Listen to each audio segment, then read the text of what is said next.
Hello everyone, welcome you all to my channel Divine Expressions. My name is Varsha. I'm a numerologist, tarot card reader and the author of The Journey of Soul. Guys, जिस topic के बारे में बात करना चाहते that is one of the most important topics. बेटे कुछ ऐसे टॉपिक हैं जिनके ऊपर मैं बहुत ज़्यादा जो है जोर देती हूँ समझने के लिए, बिकॉज अगर वो चीज़ें समझ ली जाएं तो आई गेस लाइफ की मोस्ट कॉम्प्लेक्स सिचुएशंस को भी आप समझ सकते हैं। जो टॉपिक मुझे आज जिसके बारे में बात करना चाहती हूँ that is ego. What is ego? किसको कहते हैं आप ईगो? गाइस बहुत इंपॉर्टेंट है ये समझना, राइट? जब हम ईगो की बात करते हैं, जब हम कहते हैं कि सामने वाले में देखो कितना एरोगेंस है, देखो कितना एटीट्यूड है, he carries lot of ego. हम सोचते हैं कि ईगो बस इतना ही है कि वो कितना एरोगेंट है, कितना ज्यादा जो है स्टबर्न है, या उसको दूसरे की किसी की फीलिंग की ज्यादा चिंता नहीं है। We feel that is the only thing we understand is ego, because क्योंकि वो ईगो की लेयर इतनी थिक होती है कि हमको वही दिखती है। पर ego is not just that, because जिस ईगो की मैं बात करना चाहती हूँ दैट इज समथिंग जो कि अभी भी, अगर हम पॉपुलेशन की बात करें इस अर्थ पे, तो 99.9% लोग अभी भी वो लेयर कैरी करते हैं, वो ईगो का एक्सप्रेशन कैरी करते हैं। ठीक है, ईगो क्या है then? The ego is that expression which makes you feel that you are separate from this entire existence. Ego एक ऐसा एक्सप्रेशन है जो कि आपको ये बोलता है, जो आपसे ये कहता है कि ये जो पूरा यूनिवर्स है ना, ये जो पूरा एग्जिस्टेंस है, आप उससे सेपरेटेड हो, आप उससे अलग हो। जबकि ऐसा नहीं होता। यूनिटी कॉन्शियसनेस जो मैंने आपको एक वीडियो जो है शेयर किया है, उस वीडियो को प्लीज ध्यान से समझिएगा। रादर आई वुड से कि इस टॉपिक पे आने से पहले प्लीज मेरी उस वीडियो को आप ध्यान से सुनिएगा, unity consciousness. Because unity consciousness ने बहुत अच्छे से समझा रखा है कि this entire existence is one unity consciousness. जिसमें कि यूनिटी कॉन्शियसनेस, जिसमें कि मैंने एक ट्री का एग्जाम्पल दिया था कि जब आप दूर से देखेंगे आपको लगेगा सिर्फ एक ट्री दिखेगा, जो कि ट्रू है, पर जैसे जैसे आप उसके पास आते जाएंगे आपको ब्रांचेस भी दिखेंगे, आपको फ्लावर भी दिखेगा, आपको स्टेम भी दिखेगा, आपको लीव्स भी दिखेंगे, आपको रूट भी दिखेगा, सब कुछ दिखेगा, पर वो अलग नहीं है, वो एक ट्री है। किसी एक चीज को भी आप निकाल दोगे तो वो चीज that will die, it will cease to happen. ठीक है, यूनिटी कॉन्शियसनेस है। तो ईगो ये आपको अलग अलग क्यों दिखता है? क्यों वो अलग अलग दिखता है? वो ईगो की वजह से दिखता है। तो उसको थोड़ा डिटेल में समझाती हूं मैं आपको। क्या होता है गाइस, हमारी जो बॉडी होती है, एक फिजिकल बॉडी होती है, एक होती है एनर्जी बॉडी। हमारे 7 चक्रास होते हैं, हर एक चक्रा की एक लेयर होती है, वो एनर्जी लेयर होती है हर एक चक्रा की।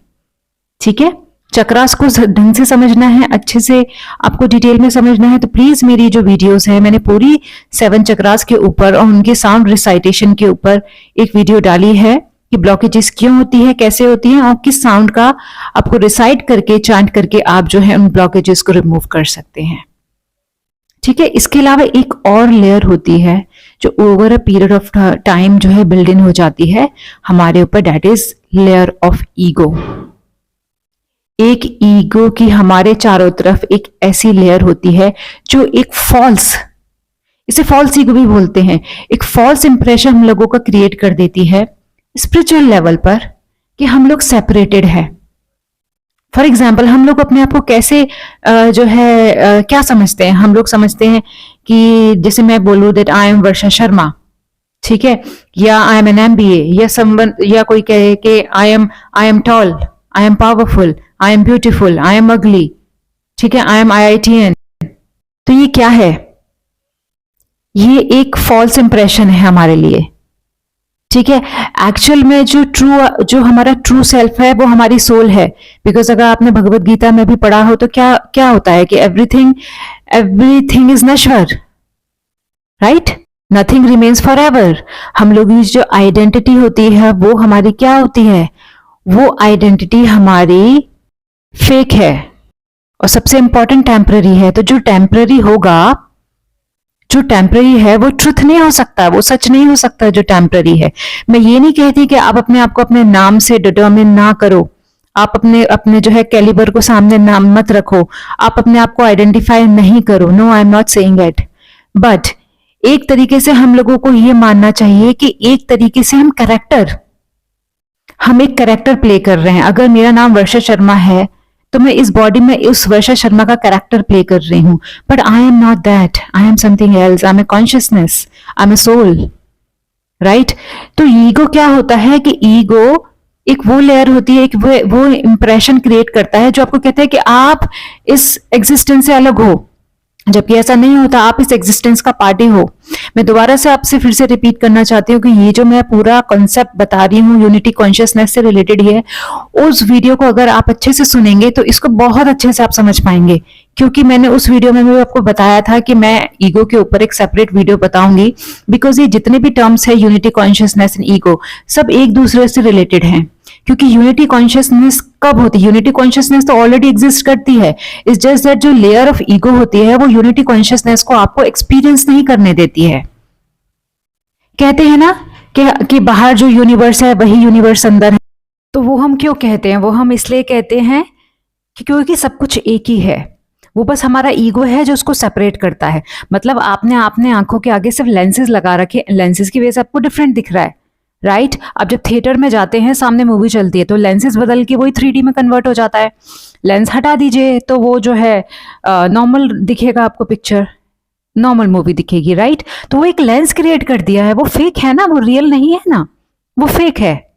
हमारा एग्जिस्टेंस का हमारा एक्चुअली एग्जिस्टेंस है क्या सोर्स है?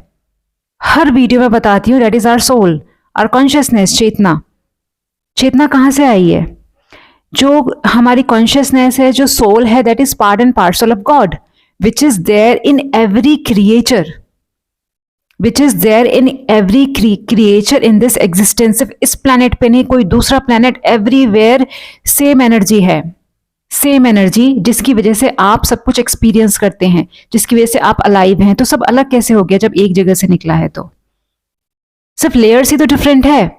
3D वर्ल्ड में जब तक हम अपनी लेवल ऑफ कॉन्शियसनेस 3D तक लिमिटेड रखते हैं, हमको सब कुछ अलग अलग दिखता है।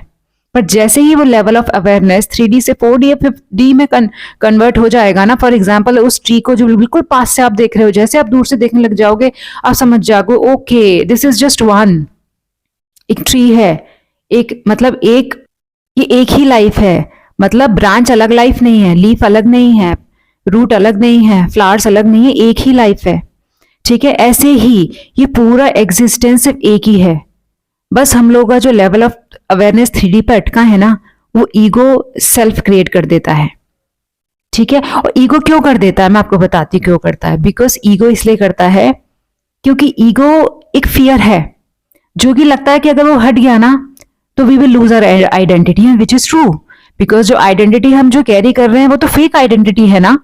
तो जैसे जैसे आप स्पिरिचुअली इंक्लाइन होते हैं, एलिविएट होते हैं, असेंड होते हैं, वो ईगो की लेयर मेल्ट होती चली जाती है। जैसे ये मेल्ट होती चली जाती है, आप एक्चुअली जो यूनिटी कॉन्शियसनेस है वो एक्सपीरियंस करने लग जाते हैं। मैं ये नहीं कहूंगी कि आप यूनिटी कॉन्शियसनेस में आ जाते हैं, वो तो आप ऑलरेडी हैं। इस जस्ट दैट आप उसको एक्सपीरियंस करने लग जाते हैं। यूनिटी कॉन्शियसनेस ऑलरेडी एग्जिस्ट करता है, इस जस्ट दैट आपने ही लेंसेज लगा रखे हैं, इसलिए आपको नहीं दिख रहा है, ठीक है। तो ईगो क्या करता है, आपको इंटेंगल रखता है, किसमें? माया में रखता है, इमोशंस में रखता है, लॉजिक्स ऑफ माइंड में रखता है, माइंड के लॉजिक्स में, कि नहीं, माइंड कहेगा कि नहीं, लूज नहीं करना है, आइडेंटिटी लूज नहीं करना है, वरना आप अपना एग्जिस्टेंस खो दोगे। आप अपना एग्जिस्टेंस नहीं खोगे, बस ये जो आपने सेपरेट अपना माइंड में अपना जो है अपनी इमेज बना दी है, बस वो हटेगी, राइट। अब ईगो की अगर हम फर्दर बात करें तो ईगो बहुत ही पावरफुल चीज है गाइस। क्यों? क्योंकि ईगो जो है ना माया से निकला है। मैंने आपको माया मैट्रिक्स में समझाया था कि माया कितनी स्ट्रांग है, और माया से ही निकलता है ईगो। माया ही स्ट्रांग होता है जो आपको पावर के पीछे भेजता है, आपको पैसे के लिए के पीछे भेजता है, आपको ब्यूटी के पीछे भेजता है, आपको लग्जरी के पीछे भेजता है। क्यों? क्योंकि आप उसे एक्सपीरियंस करना चाहते हो। एक्सपीरियंस करने का मतलब होता है आप अपने ईगो को बूस्ट करना चाहते हो। आप किसी भी चीज के लिए बहुत स्ट्रांग डिजायर रखते हो गाइस, इसका मतलब है अपने ईगो को बूस्ट कर रहे हो, क्योंकि आपने अपनी आइडेंटिटी सेपरेट कर रखी है। डिजायर, बहुत सारी डिजायर्स कहां से निकलती है? जब आपका ईगो सेल्फ होता है, राइट। तो माया जो है आपको ट्रैप्ड रखती है, आपकी ईगो सेल्फ को और बढ़ाती है, फिर आप और ये एक विशियस साइकिल है। आपका बढ़ता है, आपका ईगो सेल्फ बूस्ट होता है, फिर आप एक और डिजायर करते हो, फिर आपका फिर और ईगो बढ़ता है।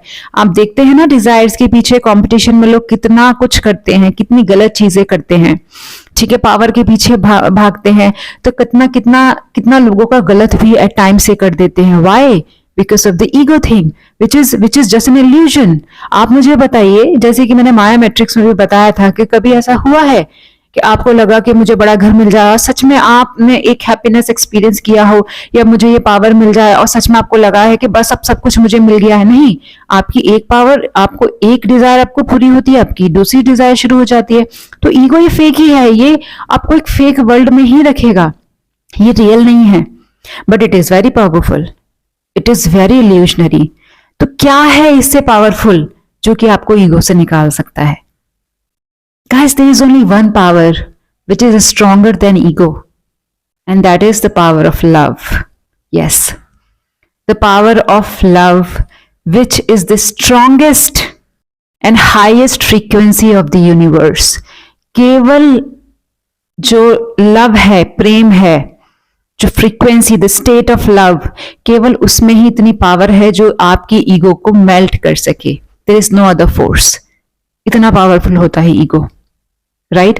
तो जैसे ही आप स्टेट ऑफ लव को अचीव करते हैं, ईगो की लेयर धीरे धीरे धीरे धीरे अपने आप मेल्ट होती चली जाती है। अगर ये प्रोसेस इजी नहीं होता है, बहुत पेनफुल प्रोसेस होता है, बिकॉज जब आप इस प्रोसेस से निकलते हैं ना, जब आप स्टेट ऑफ लव को अचीव करते हैं, इस प्रोसेस से गुजरते हैं, एक एक आपका जो नेगेटिव इमोशन होता है, एक एक जो नेगेटिविटी होती है जो आपके अंदर से निकल रही होती है, एक तरीके से आप एक डेथ के प्रोसेस से गुजरते हो। क्योंकि आपका देखो ना, आपने एक लेयर, आपने अपनी पूरी आइडेंटिटी क्रिएट कर रखी है, वो वेनिश हो रही है, वो खत्म हो रही है, और देन आप डिसॉल्व हो रहे हो। डिसॉल्व किस में हो रहे हैं? डिवाइन में डिसॉल्व हो रहे हो आप। You are getting into unity consciousness. तो ये प्रोसेस इतना ईजी नहीं होता। इसी प्रोसेस को क्या कहते हैं? इस प्रोसेस को कहते हैं spiritual awakening process. Spiritual awakening process जिसमें कि आपकी जितनी भी इम्प्योरिटीज हैं आपके सिस्टम से निकल जाती हैं, जितनी भी लेयर्स ऑफ डिल्यूजन होती है वो सब आपके सिस्टम से निकल जाती है। स्पिरिचुअल अवेकनिंग वो प्रोसेस होते हैं जिसमें आपकी शक्ति, आपकी ऊर्जा राइज होती है फ्रॉम रूट टू क्राउन चक्रा, जिसको आप कुंडलिनी अवेकनिंग भी कहते हैं।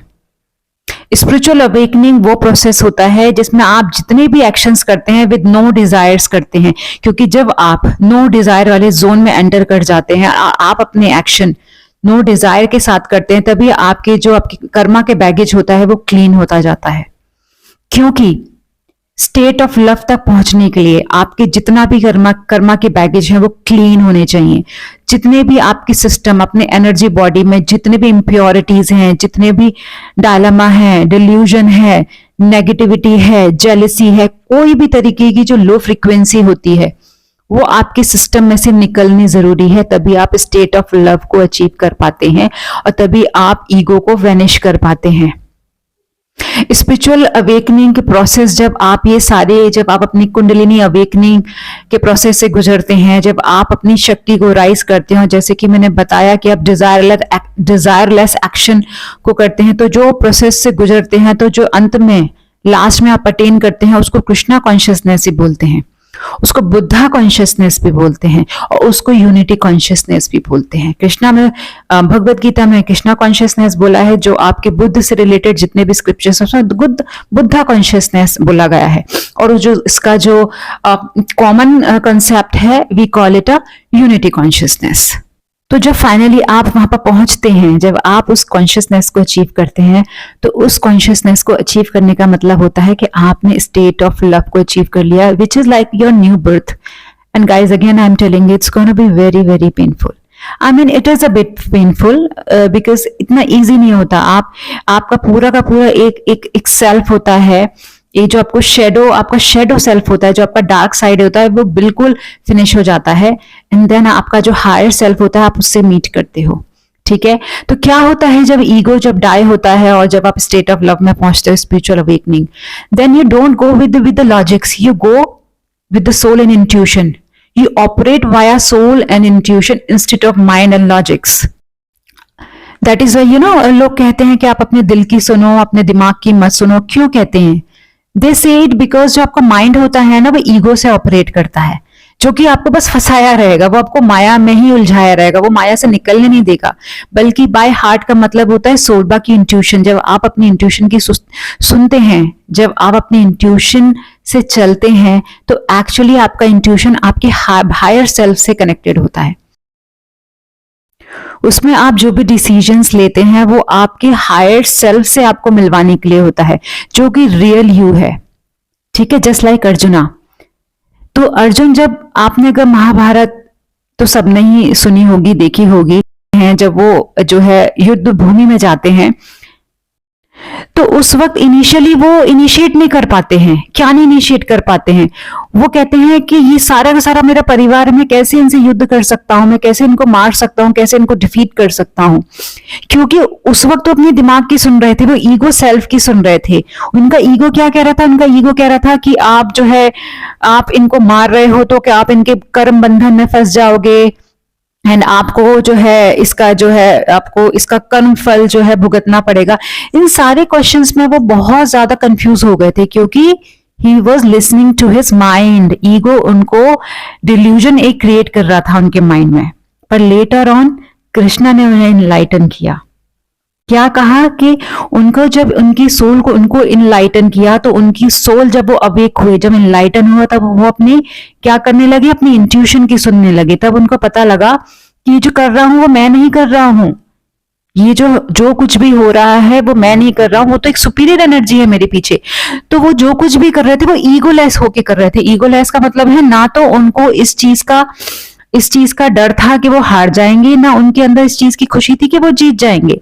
वो बस वही कर रहे थे जो सही है, वो बस वही कर रहे थे जिस चीज के लिए उनकी सोल उनको डायरेक्ट कर रही थी। सोल क्या है? सोल कृष्णा का ही तो पार्ट है। उनकी जो सोल है that was directed by Krishna. हम लोगों का भी यही सीन होता है गाइस, ऐसा नहीं कि हम लोगों को कोई और रूल कर रहा है। That is our part and parcel of lord Krishna, और यू से द डिवाइन पावर। आप जिस भी तरीके से रिकॉग्नाइज करें, चाहे बुद्धा के थ्रू करें, चाहे कृष्णा के थ्रू करें, जैसे भी आप रिकॉग्नाइज करें, the part and parcel of God, right. तो क्या होता है, हम लोगों को लाइफ में फियर क्यों होता है? क्योंकि ईगो बेस्ड होता है कि हम जीत जाएंगे, हम हार जाएंगे, हमारे साथ ये हो जाएगा, हमारे साथ वो हो जाएगा।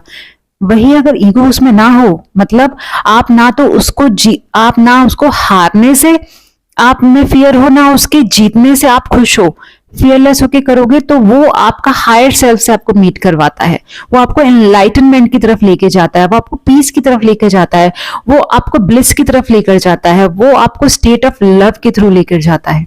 तो आप सोचो, युद्ध भूमि तो एक ही थी और युद्ध दोनों कर रहे थे, पर देखिए फर्क कितना था। कौरव जो कर रहे थे वो ईगो में कर रहे थे कि उनको सब कुछ चाहिए, और जो पांडव कर रहे थे वो किस लिए कर रहे थे? वो धर्म की स्थापना करने के लिए कर रहे थे। इतना फर्क था। ठीक है, तो ये बहुत अच्छा एग्जाम्पल है, आप इस चीज को समझिए गाइस। हमारे जो स्क्रिप्चर्स है ना, our scriptures has all the answers. आपके लाइफ में कुछ भी इश्यूज हो, कुछ भी हो, वी आर सो ब्लेस्ड कि हम लोगों के पास ऐसे स्क्रिप्चर्स हैं जो कि शायद वेस्टर्न कंट्रीज में भी नहीं है। इवन वो भी हमारे स्क्रिप्चर्स पर रिलाई करते हैं जब उनको कहीं कोई रास्ता नहीं दिखता है, जब उनको कोई ट्रू नॉलेज चाहिए। ठीक है, तो मैं भी आपको जो कुछ भी बताती हूँ, somewhere the other there are only two ways, there are only two sources. First are scripture, second I direct channeling. After spiritual awakening I was able to download the information जो मैं आपके साथ शेयर करती हूँ, right. तो मैं बस nutshell में आपको ये ही बताना चाहती हूँ कि ईगो एक ऐसी लेयर है जो कि आपको हमेशा आपके हायर सेल्फ से सेपरेट रखती है, आपके अंदर फियर क्रिएट कर देती है, आपको माया मैट्रिक्स में एंटेंगल रखती है, आपके अंदर जो लोअर फ्रीक्वेंसीज है उसी के अंदर आपको डुबोए रखती है, उसी के अंदर आपको जो है विशेष साइकिल के अंदर फंसाए रखती है। आप सोचते हो कि यही सब कुछ रियल है, जबकि ऐसा नहीं है। ये सब कैरेक्टर है, इसको लीला कहते हैं, इसको ड्रामा कहते हैं। जो हम यहाँ कर रहे हैं, हम इस ड्रामा को रियलिटी समझ लेते हैं। एक और यहाँ पर आपको एग्जांपल देती हूँ। जब आप मूवी देखने जाते हैं, डिफरेंट कैरेक्टर्स होते हैं, हार्ट ब्रेकअप्स भी होते हैं। आप हार्ट ब्रेकअप्स में किसी को थोड़ा सा इंसान जो है थोड़ा इमोशनल भी हो जाता है। ठीक है, किसी के साथ कुछ गलत होता है तो उसमें भी आप लोग इमोशनल हो जाते हैं। आपके किसी लोग रोने भी लग जाते हैं थिएटर में बैठ के। पर एक मिनट सोचिए जरा, आप जो रो रहे होते हैं बस वो उस टाइम पीरियड में रो रहे होते हैं, बट थिएटर के बाहर निकलने के बाद तो आप नॉर्मल हो जाते हैं ना, क्योंकि आपको पता है वो सिर्फ एक ड्रामा है ना। आप फियर लेके थोड़ी ना चलते हैं कि ओ माय गुडनेस वहां जो हो गया, कि आगे तक आपने मूवी आज देखी और 10 दिन तक वो फियर या वो ड्रामा लेके चल रहे हैं, वो आप जो है हार्ट ब्रोकन एनर्जी को अपने साथ कैरी कर रहे हैं। आप नहीं करते ना, वो ड्रामा है। तो वही हमारी रियल लाइफ होती है। हम यहाँ पर कुछ पीरियड ऑफ टाइम के लिए आते हैं गाइस, कुछ सीखने के लिए, बस कुछ सीखने के लिए आते हैं। आज जो आप करेक्टर कैरी कर रहे हैं वो करेक्टर आगे तक नहीं चलेगा, दूसरे बर्थ में आपको कोई दूसरा करेक्टर मिलेगा, है ना। तो इसलिए अपने आप को रिकॉग्नाइज करो, इस कैरेक्टर से नहीं, अपने आप को रिकॉग्नाइज करो, एक सोल से, इस चेतना से रिकॉग्नाइज करो। बस यही हमें सीखना होता है, हमें आके इसी के लिए हमें बार बार बर्थ लेना होता है कि हम समझे कि हमारा ईगो है जो हमें एक फॉल्स पिक्चर हमें सामने जो है दिखा रहा है, जो कि हमें ब्रह्म से मिलने नहीं दे रहा है, जो हमें अपनी सच्चाई से मिलने नहीं देता है, जो कि हमें वो पाथ फॉलो नहीं करने देता है जो कि अर्जुन ने किया था। राधा हम लोगों में से जो ज्यादातर लोग हैं, हम वो पाथ फॉलो करते हैं जो कि कौरवों ने किया था। So that is the message for today. That was a sort of a channel message which I wanted to share with you all. And I hope कि आपको इस टॉपिक से रिलेटेड काफी क्लैरिटी मिल गई होगी। मैंने काफी एग्जाम्पल्स के थ्रू आपको समझाने की कोशिश करी सो दैट आप अपनी लाइफ से इसको रिलेट कर पाएं। Right? So thank you so much for listening to me, guys. Please stay tuned. Please do not forget to subscribe to my channel and hit the like button.